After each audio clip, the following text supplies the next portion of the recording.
Well, hello, everyone. This is Michael Rochelle, Chief Strategy Officer here at the Brandon Hall Group, and I am extremely excited about this discussion we have today. We have an all-star cast of experts from around the globe that are going to weigh in on what we call the Inside Stories from Brandon Hall Group award winners. And of course, we're really excited about having the experts from EI join us as well. This is going to be an interesting approach because great news. We're not going to have slides.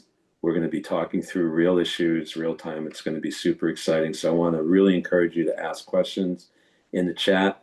We'll be moderating that. Let's make sure that you learn everything you want to learn from what these award-winning organizations have to offer. Okay, so a little bit about Brandon Hall Group. A lot of you know us from the awards program. Thank you very much, and congratulations to all the other winners out there. This is a little bit about us. We have a variety of different awards programs that you can apply for. We also are very heavily engaged in HR learning and talent professional development. So you can come to our conferences and events. And also we encourage you to take a look at becoming an Institute member where you can become part of our best and next practices community and share your insights with others and learn from your colleagues. So we're looking forward to seeing you at one of our events or becoming an Institute member.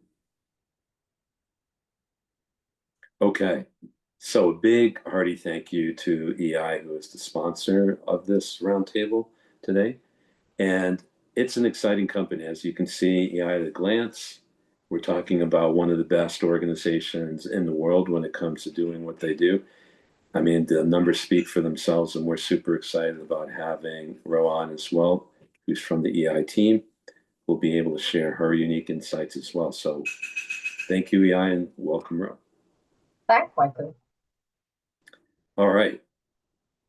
How do you engage with us? So we'll try to make this as easy as possible. The chat is wide open. We'll be monitoring it.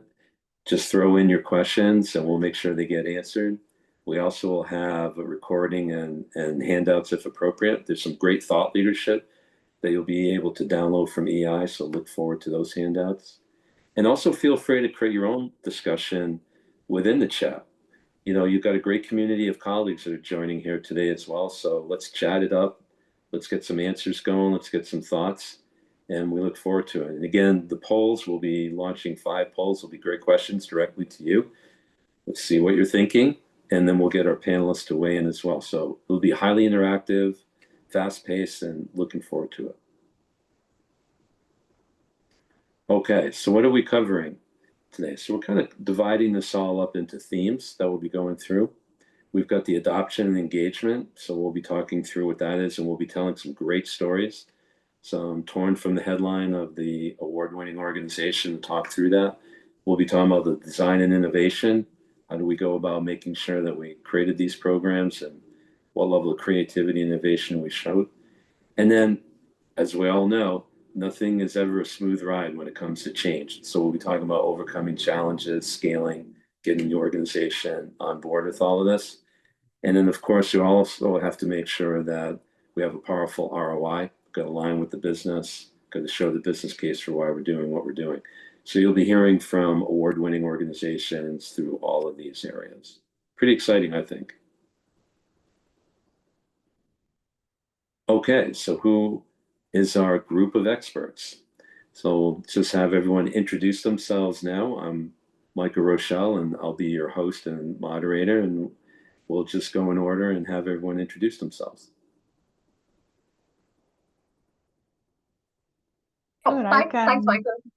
Oh, go ahead, Sarah. No, okay. So my name is, thank you, Roin. My name is Sara Cavallucci, and I am responsible for training, development, and customer service at GS1 Global. Roini, up to you now. Well, I guess I'm next, next to Sarah going that way. I'm Betsy Piperbach. I'm president of ASAE Business Services, and we really work with associations across the globe in helping train and certify their membership. Hello, everyone. It's a pleasure to be here to participate in this webinar. My name is Simona Scaringi. I'm training manager at GS1 Global Office. Hi, I'm Felicity Dobson. I look after learning strategy and learning services at Emirates Global Aluminium, and transformational projects is my jam. This is fun. Hard act to follow, Felicity. Hi, I'm Jennifer Zaborowski. I lead learning and development and a handful of related functions for Regeneron Pharmaceuticals in the IT area. Thanks. Hi, everyone. My name is Rohini Gupta. I am representing EI today, and I head the content team and support the instructional design team over at EI. Well, thanks for all of you for joining the impressive group. It looks like we're warming up and we've got folks from all over the globe. And welcome everyone. So let's dive in, and we're going to give you a little treat. Get to watch something and get to engage and get as excited as we are about these award-winning organizations.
Pretty impressive when you see that. Isn't it all the hard work that all of you put in to win the award? It's kind of fun to be able to just celebrate a little bit. So I'm going to give you a shout out and say again, congratulations to all of you.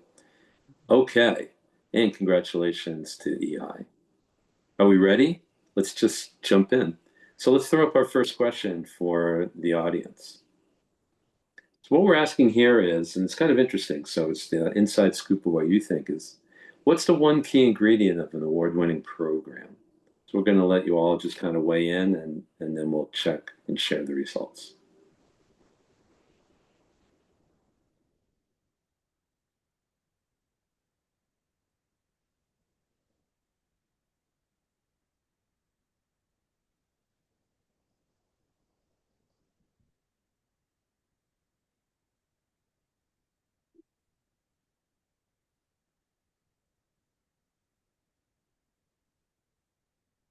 Okay, I think things are coming out pretty consistent at this approach. Let's share the results.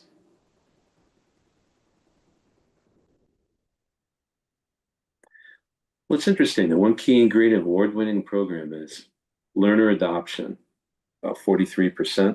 It's interesting that people put business results as about 20%. So we'll kind of come back to that and get some reactions from the award-winning organizations themselves when we go through that.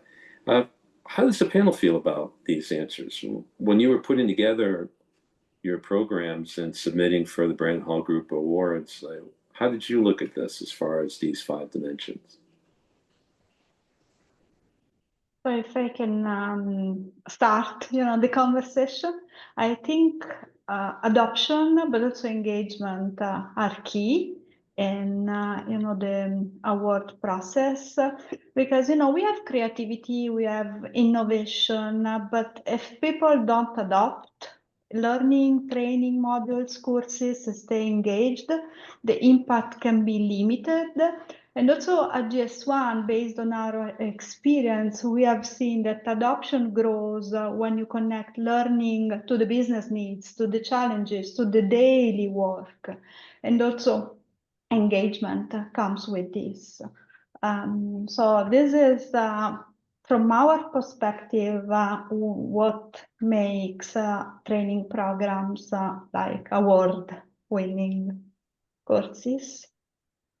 I think I love that, Sarah. I think in my space, because a fair bit of the training that my organization releases is actually compliance related, compliance with policies or other things. So that element of choice that you have in adoption is kind of removed. So when that happens, I think we have leaned heavily on using the training to achieve the business wants. It's not just compliance, but it is also an understanding of what it takes to comply. And also, I think our organization, because it's compliance training, creativity is important. We don't want people to zone out. We want them really engaged. And leadership support is crucial. So you can have the best program if the leaders don't really stand behind it and don't set the right message and expectation and create space for people to actually use it, it can undermine everything. But if you give them just a couple of nuggets to help you roll it out, to help you embed it, amazing difference. Love that. Love all of that feedback. Let's throw another question out to the audience. And again, we encourage you to let us know what you're thinking in the chat. So this is, and I got to tell you, we didn't plan this, but since 43% of people said learner adoption, I guess we're all like super smart and clairvoyant. What is the biggest barrier to learner adoption? So it'll be interesting for those 43% and others to weigh in and tell us what they think.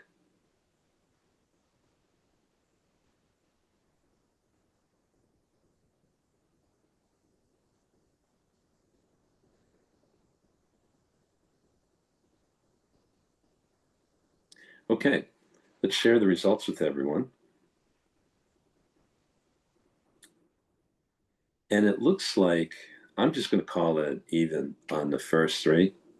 It looks like the barriers are time, motivation, and relevance seem to pretty much carry equal weight in that. And I'd like to introduce or reintroduce Jennifer to be able to talk about their lead story, what they did based on their award-winning program that I think kind of fits in very well to this discussion. Jen? Hi, thanks, Michael. To me, yes, absolutely. I agree with all three of those being pretty critically important because obviously Regeneron is a pharma company and there's a lot of compliance training required across the different areas to give us the right to operate. And in IT, we have typically technologists like me have a short attention span. So there has been a challenge on the user adoption in that regard. So I'm thinking about some of the programs that we introduced that won this year. There was some cybersecurity training, which is really relevant. Everybody seems to want to hack us at the moment. People kind of let their compliance mindset slip a little bit when they're on their phones as opposed to on a company laptop. I'm not sure why that is, but it's a fact. People that would make good security or good data protection choices on their laptop, it doesn't always carry over to their phone. So we had to do some training there. And then and enculturation, I'm thinking about one of the other ones was giving people a really good perspective and introduction to the research area. And from IT, it's important to understand that because then we can improve the way that we power the research. The thing that all of these have in common, because of the inundation with training that our learner population gets, we've made a real effort to keep the training super short, which means it has to be punchy, it has to be engaging, and it has to be really, really sticky. So for example, the mobility training was in its entirety a game. And you couldn't advance unless you answer the questions correctly. So kind of engaging people's competitive edge. Some of our cybersecurity content is short and punchy. We went from like a 25-minute traditional e-learning module to, I think it was an 8-minute video that was kind of a highlights reel. But it has resulted in people being better compliers with these policies because we're presenting them with scenarios that are real. They're not far-fetched. They encounter them in their real life, but we keep it fun and short and really engaging. Good feedback. And I love the approach. And for the rest of our team of experts, can you reflect on Jen's share as well as what you think about the time, motivation, and relevance being the key barriers to learner adoption?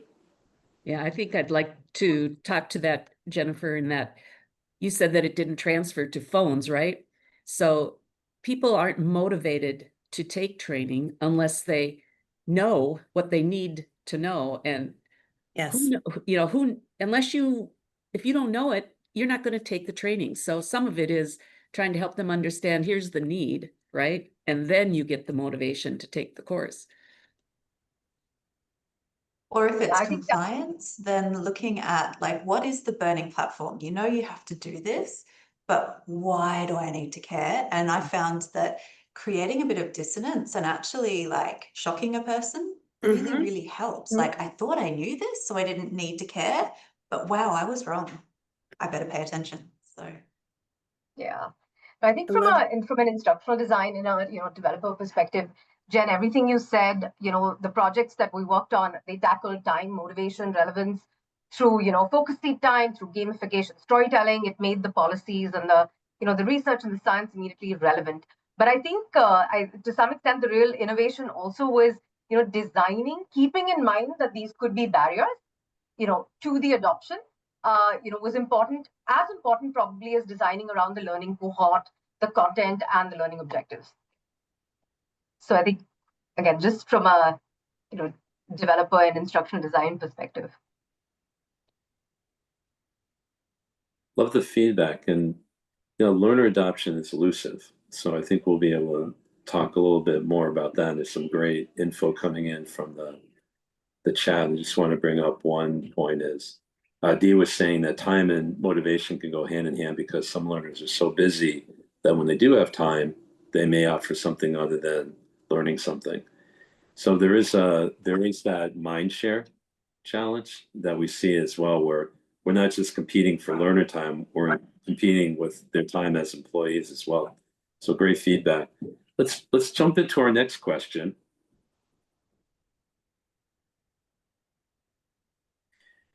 And here we're asking, which design approach do you think drives the most impact? Gamification, storytelling, simulations, blended learning?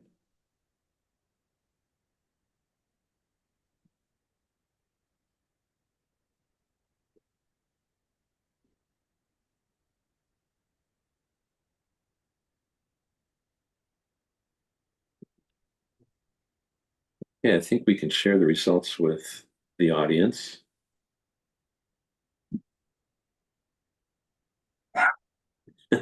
Coffee feeds motivation too.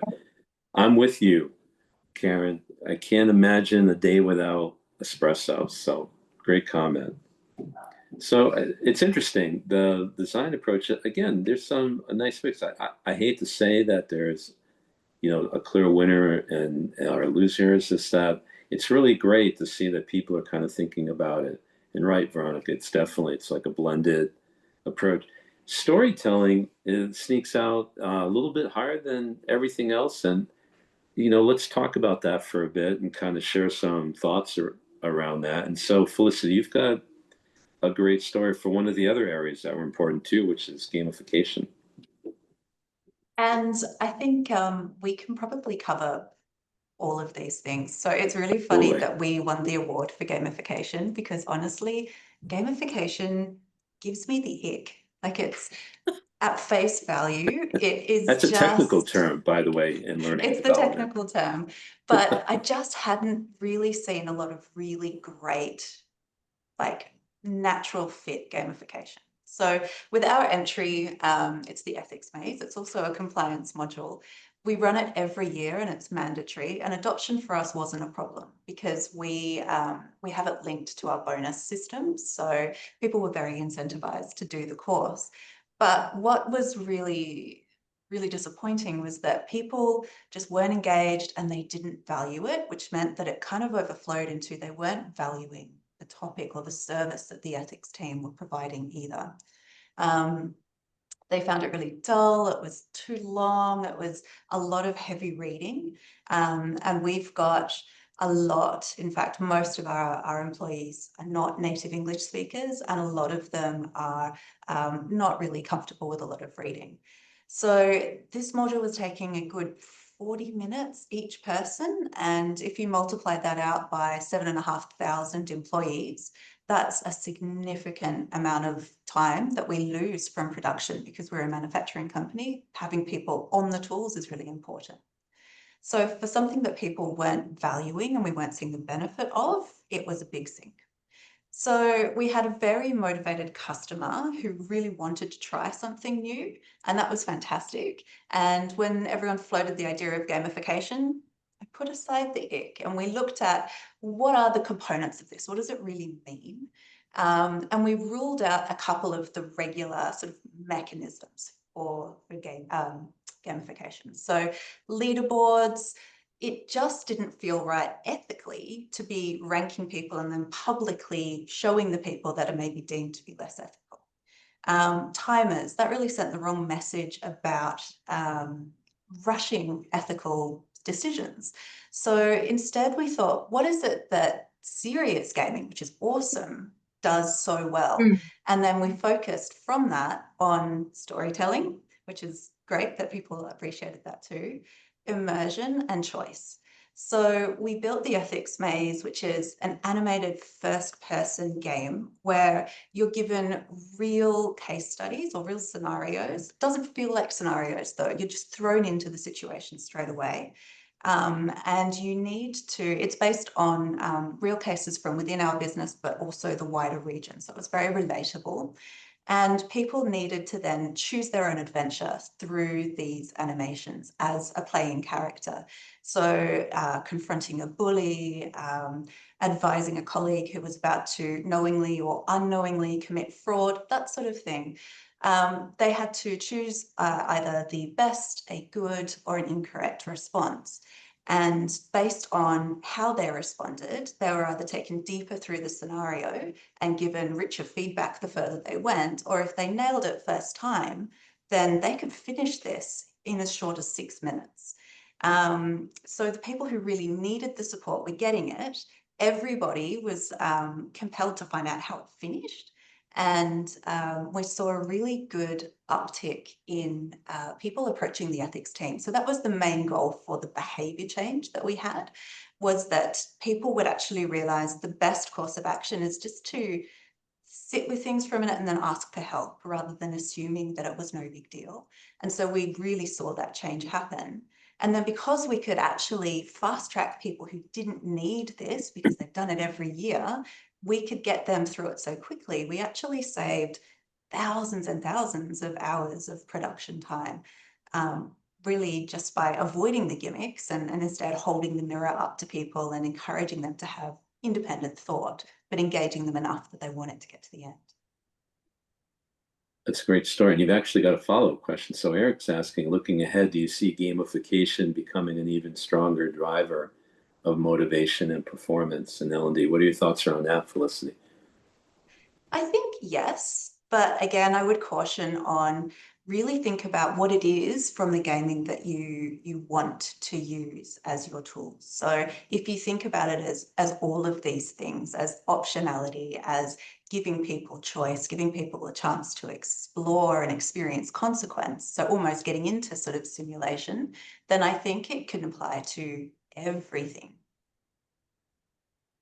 Well, let's weigh in on the other pieces. I'd like to open up to the other panel because there were other things that were brought up, like storytelling was a lead item there as well. People also brought up other forms of usage of design. How did the panelists feel about the other pieces? I think we got a really good snapshot and understanding of gamification, but what about storytelling, simulations, blended learning? I think I'd like to talk to storytelling. I think, I was at a conference just a few days ago where we spoke. The whole theme over 2 days was just pure storytelling and how, there was a session on neuroscience where it says that, brains or the heart of the brain really responds extremely well to any kind of storytelling because it connects to you very emotionally. And I think, at the base, we're very emotional. Human beings are emotional more than they are logical. And there was also talk of the concept of moving from storytelling to story living. Being, there was where, from the 20s to the 2030s, the move is going to be from storytelling to story living, where you just don't passively hear a story, but you actively become part of it. Very much, Felicity, like, the game you talked about, because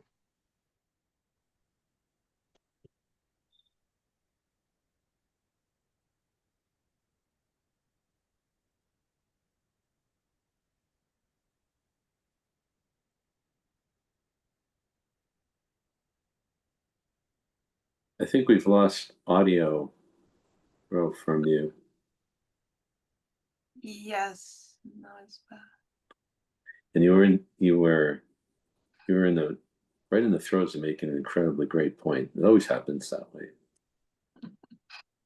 We're going to hold until we get Ro back and she can weigh in at a later point. I want to kind of move on and be able to talk about our next question that we have for the audience.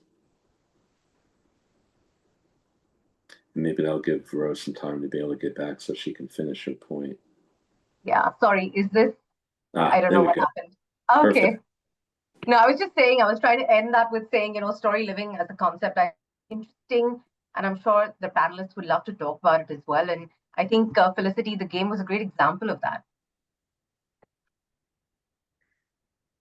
Any other comments? I have a comment because I really like this question, Michael, and not this new one, the previous one about the different design approach. And I'm really I have a preference for storytelling, and I think it's more about preferences indeed. So for me, whatever works to make the content attractive and understandable is the correct answer. And normally what we do when we start a project at Just One, we do with a proper training needs analysis, so that helps to identify the target audience, its preferences in learning, and based on that, then we can really decide which is the best training solution, which is the best design approach. Excellent thought. Any of our other panel members? If I can add just quickly also the blended learning. I mean, all these elements are important, as Simona said, based on the needs and the audience and the analysis.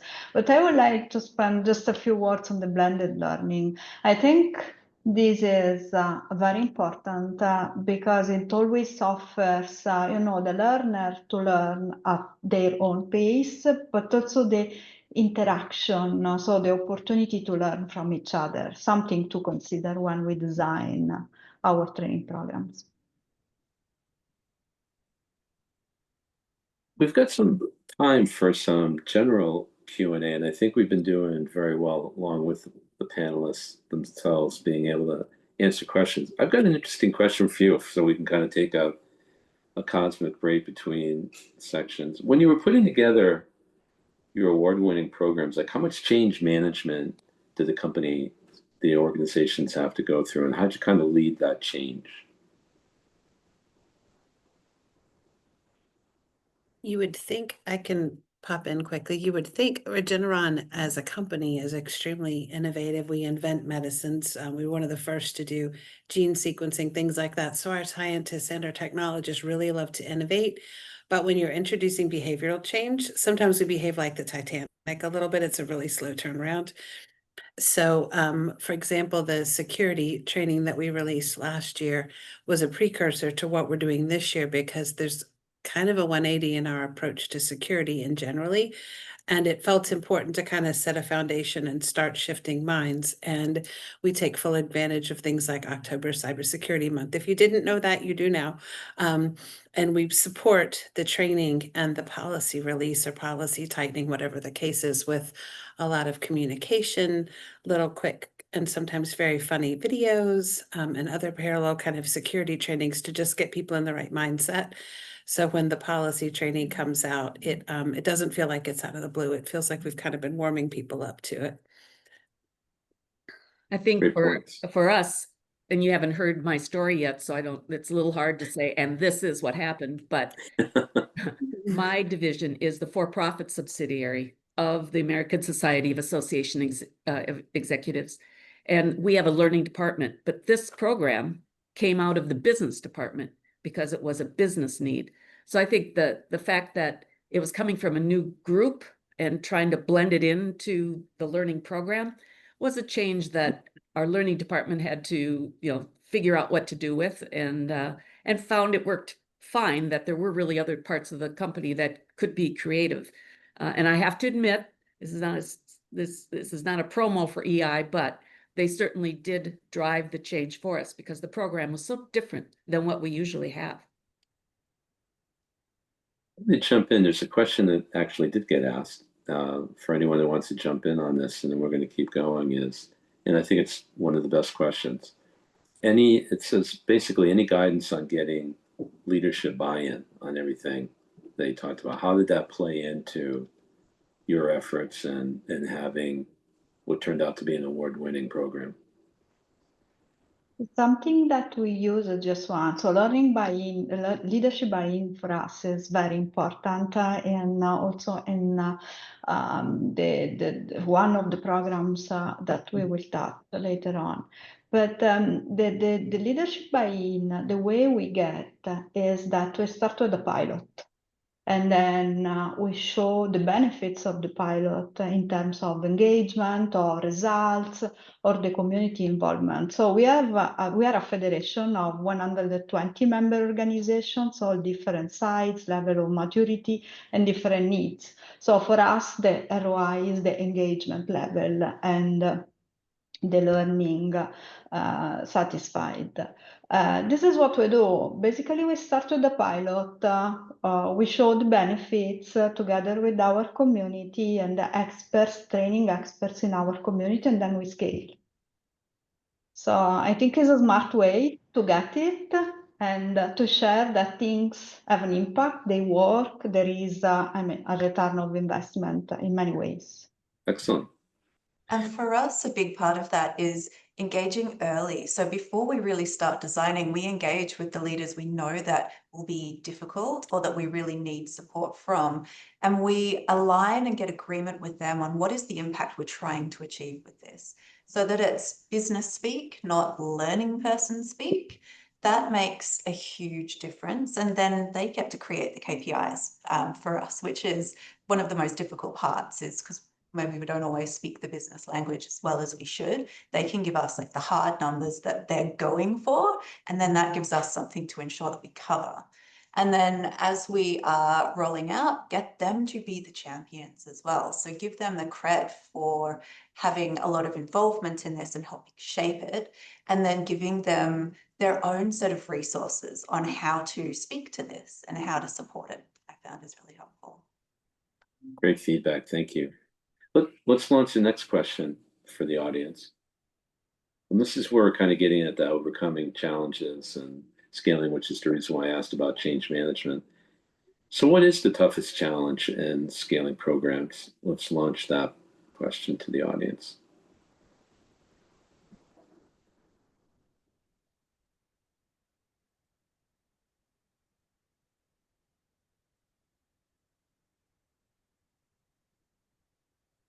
And let's see how people weigh in.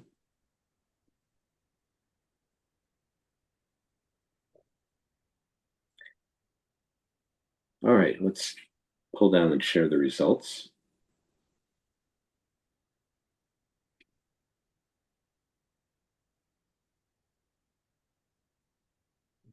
And roughly half of the folks have said that budget is the leading challenge for scaling their program, where localization, consistency, and leadership buy-in are important, but by far half of the audience brought up budget.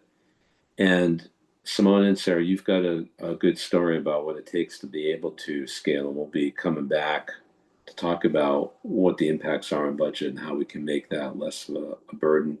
And I know, Jen, you're going to come back and talk a little bit about your program again as well, and we're all weighing in on scaling in general across industries. But I'm going to turn it over to Simone and Sarah at this point to share their thoughts about their program.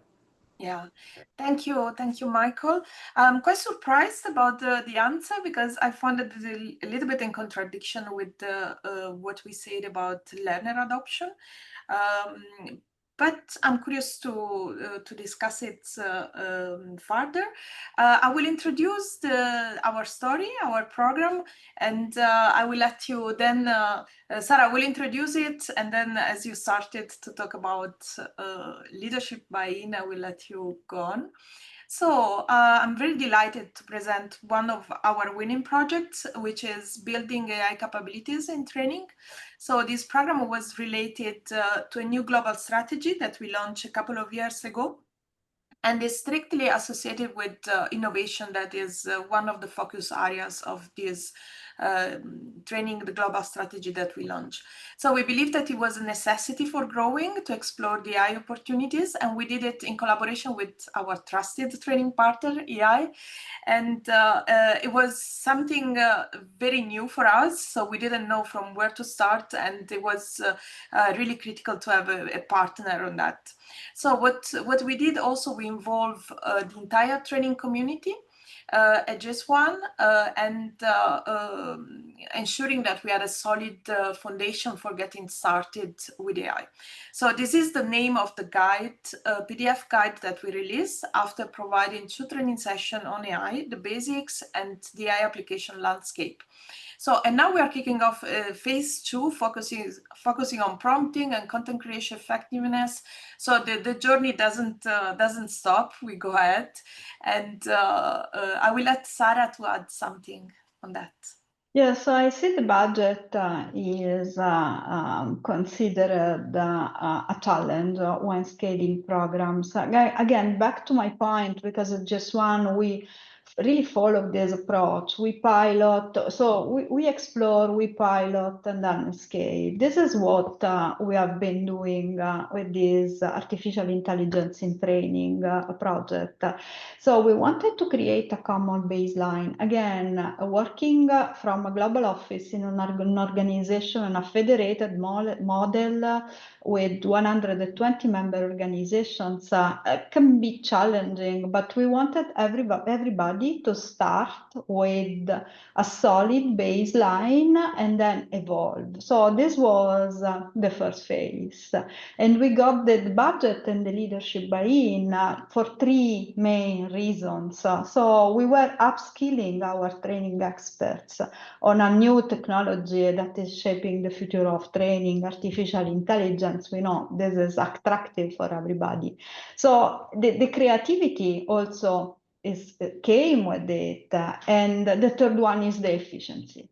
I think this was a good driver. If we train our community on leveraging AI to create content, we reduce the time to create content and improve the quality. And now, as Simona said, we are ready to scale and do it again. So as a result, we had high excitement, engagement, satisfaction, because again, AI is an hot topic, everybody wants to understand. And we also could see many of our training colleagues in the federation leveraging tools that they didn't before enrolling in the program. So budget is a challenge, but this approach we follow helps us to reduce the challenge in some way. Excellent thoughts. Jen, Rod, you want to weigh in quickly? Yes, very, very briefly. I agree with everything that Sarah and Simona have said.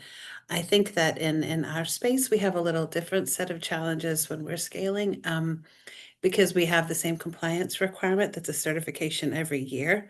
And as we've grown, we have broadened our audience globally. So we do want to keep it fresh so we don't lose folks' attention, and combine the need to focus on the current compliance challenges as opposed to last year's compliance challenges.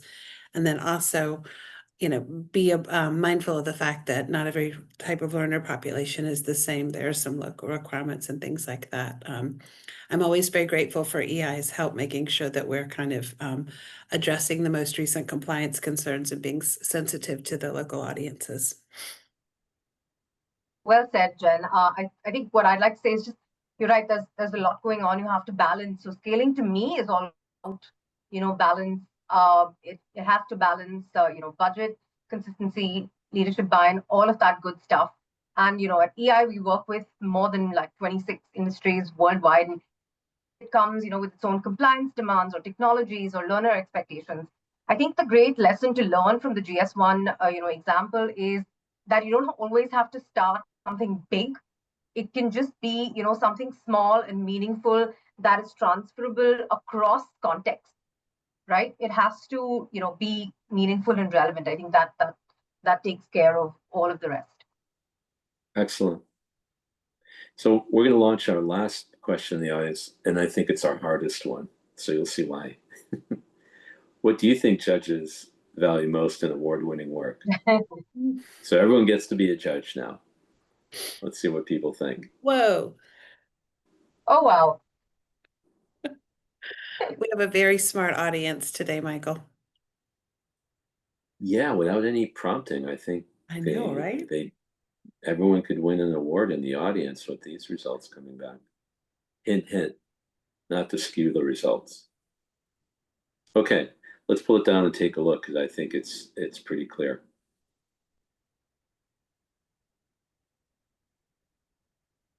Okay, so we have about 60% of the audience saying it's measurable results, which actually is what judges really weigh in on the most, is being able to see the before and after.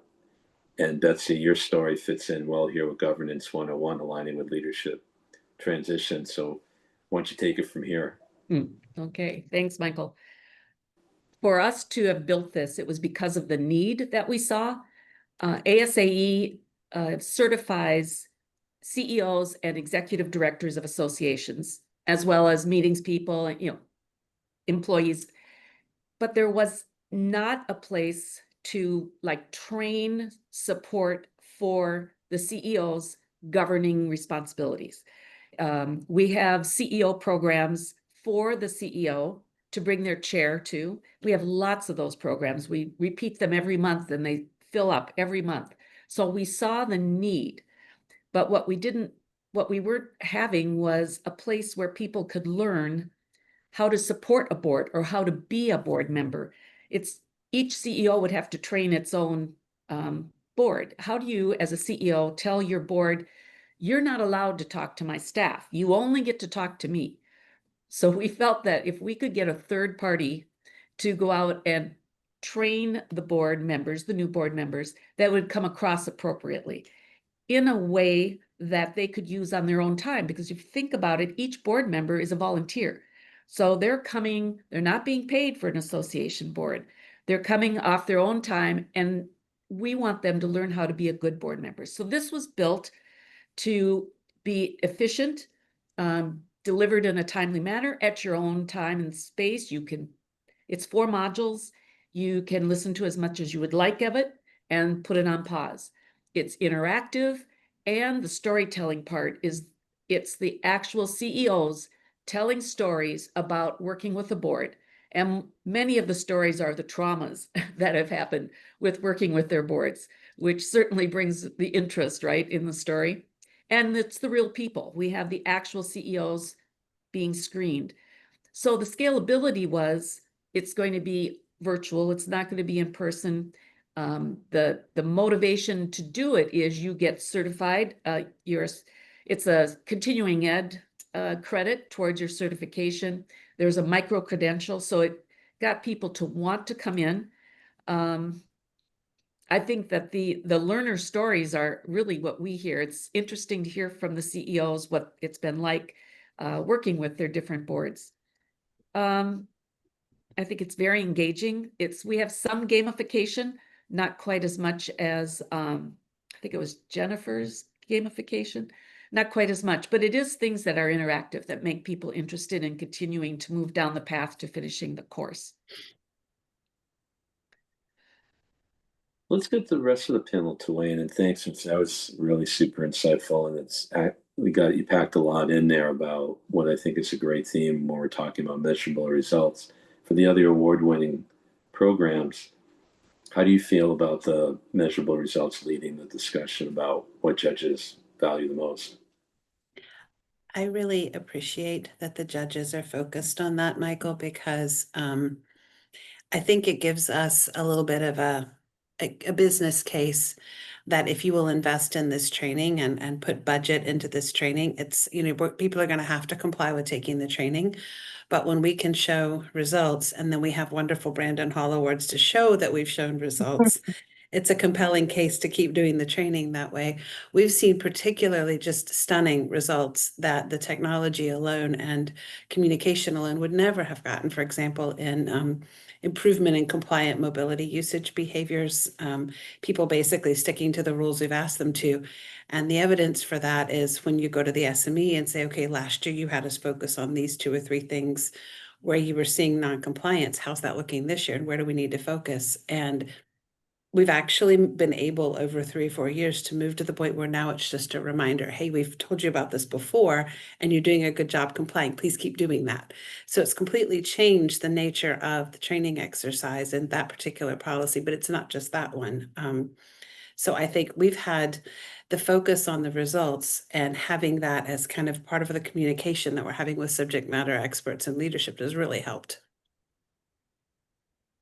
If And I it's what can business cares about, who are often our customers. So it's really great that industry is keeping up. Because I remember the days when I first started out where we would always measure ourselves on learning stuff that doesn't have any impact on the people paying for the modules and things. So it's really, really refreshing to see that everybody's starting to converge, and it's all about, you know, making the business better. That's why we have jobs, and that's what we're here to do. Love that comment. Yeah, I wanted also to add, yeah, we all agree the business results, the ROI, the impact, but how do we get this? For sure, we get this to creativity, to innovation, then brings to learner adoption with the leadership support. So all the 5 elements in the first question, I think they come back. So they are all relevant.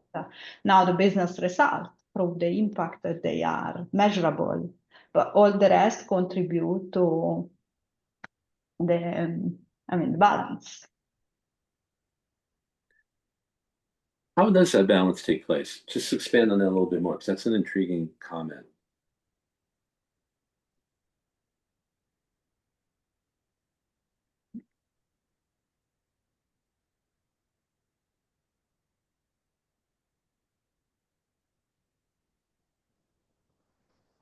Sarah, can you hear me? Okay.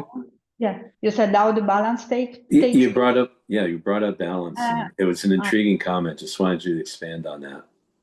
Yeah, I think if we keep, it's a challenging question, but if we keep the audience in mind and if we keep the focus on the impact and the business results, then we can define, we can include creativity and innovation into the design phase, back to the storytelling, back to the gamification, so the most appropriate theme. And then we have this phase with the end in mind, and then the delivery with the end in mind. So the balance is all the elements throughout the training, design, delivery, and the publishing process.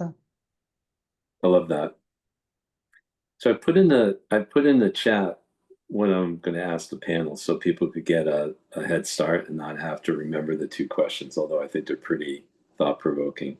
So I'm going to throw out to the group, is L&D at the edge of breakthrough or obsolescence with AI, and where can AI add immediate value? So let's kind of get like a parallel discussion going. We'll get the experts chatting this up, and hopefully we'll get our audience chatting it up at the same time and see if there's questions.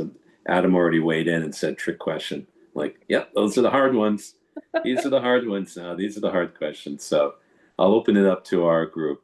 What do we think? Breakthrough or obsolescence with AI?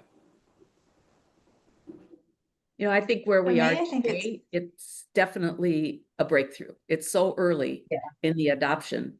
How can we adopt it and not get in trouble because we're copying and pasting?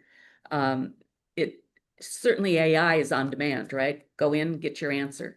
But I think that it's going to lead to, I think, learning on demand, whereas today I don't think we're quite there yet, and that is the only reason I think that it's just not obsolescence yet. Yeah, no. And I think as Personally, very long as we hopeful. are needing, sorry. No, go ahead.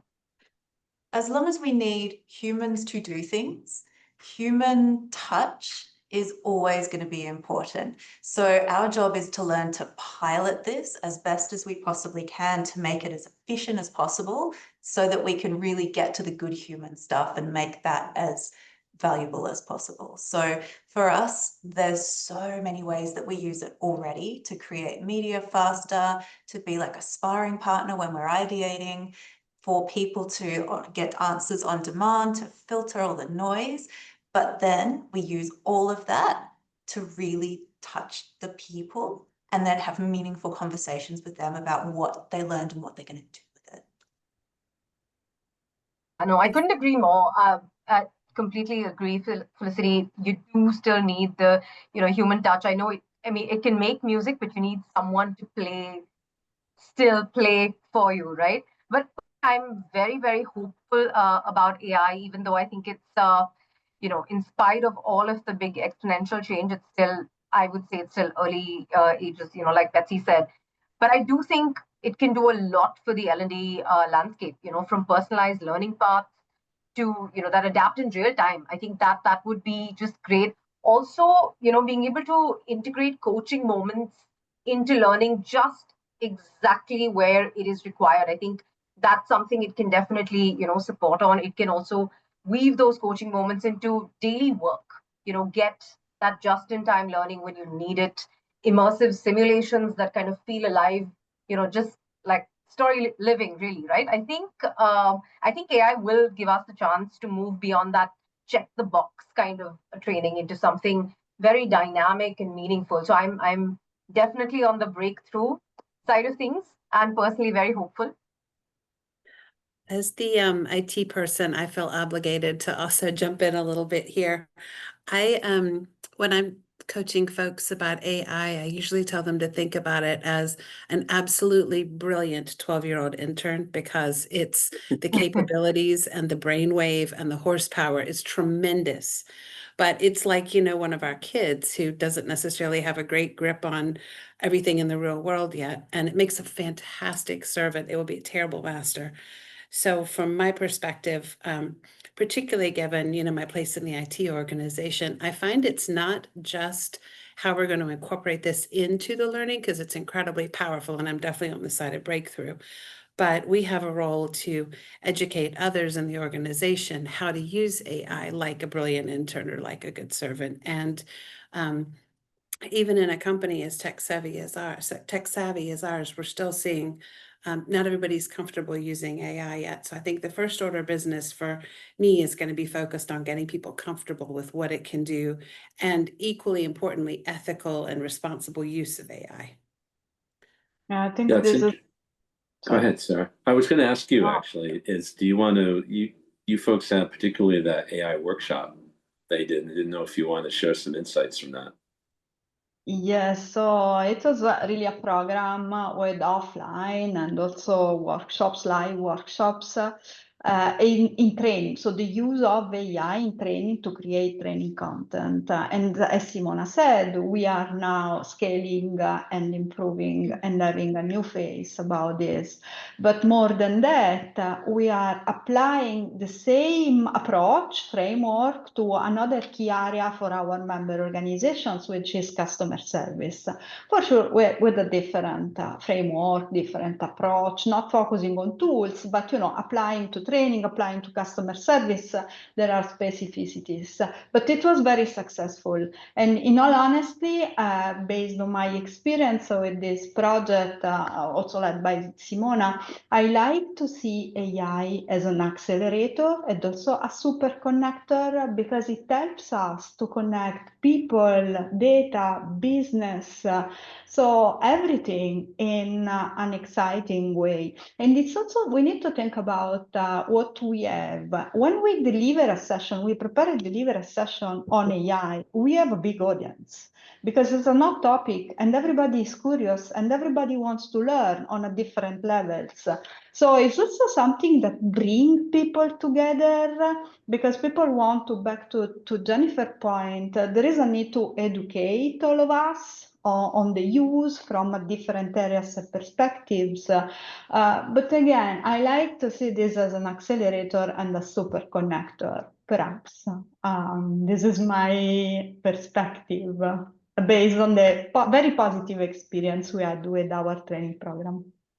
I like that. And just to kind of give the panelists a chance to hear what the audience is chatting about, is generally favorable.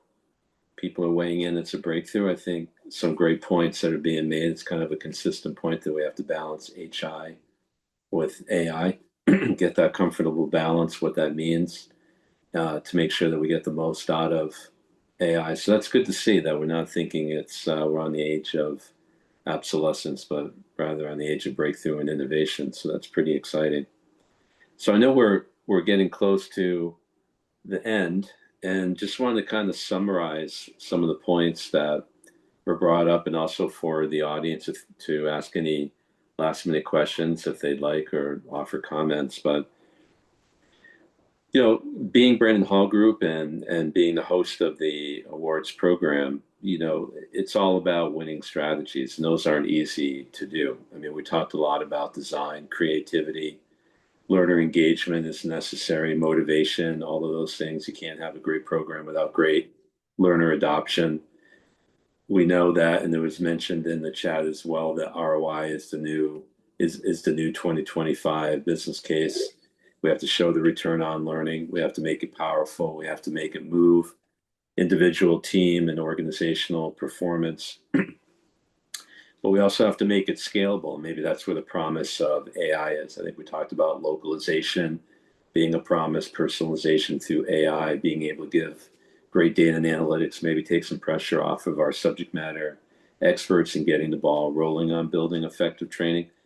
I think one of the other things I took away too was the fact that many times people think that we can only have breakthroughs in learning that isn't compliance learning, isn't part of heavily regulated or mandatory learning.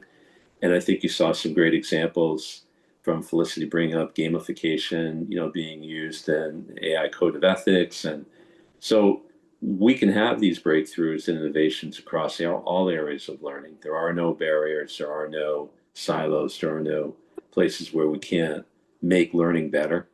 And I think these award-winning programs have shown that. I'd like to kind of share, I promised you in the beginning as well. EI's got some great thought leadership, so we're going to bring that up now so you can see what you can take advantage of. There's a couple ebooks that I think hit very well with what we discussed today: the immersive learning imperative, XR's role in the future of L&D, that you can download, as well as AI agents in L&D. And I would just like to kind of turn it over and say thank you to the panelists today. It was a great, very quick, very sprightly conversation about a lot of different things. We don't have any more questions from our audience, so if anyone would like to offer some closing thoughts before we sign off today. Oh, thank you. This was a great conversation, I think, and thank you to all of the panelists. I think you were extremely kind in sharing your time. Thank you very much for having us. Okay. Thank you Oh, for we're getting having us. hearts. We're getting all sorts of thank yous and great sessions, so that's terrific. Let's see. Very insightful. Terrific.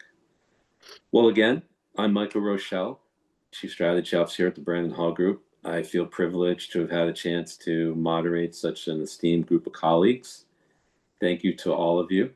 And we look forward to having another opportunity to share more of the best and next practices and insights behind award-winning programs. And again, thank you, EI, for being a wonderful sponsor to all of this. Congratulations to EI and everyone in the audience that has won the Brandon Hall Group Award. And we look forward to speaking to you soon, and hopefully see you at our conference in February. Thanks all. Thank you. Thank you.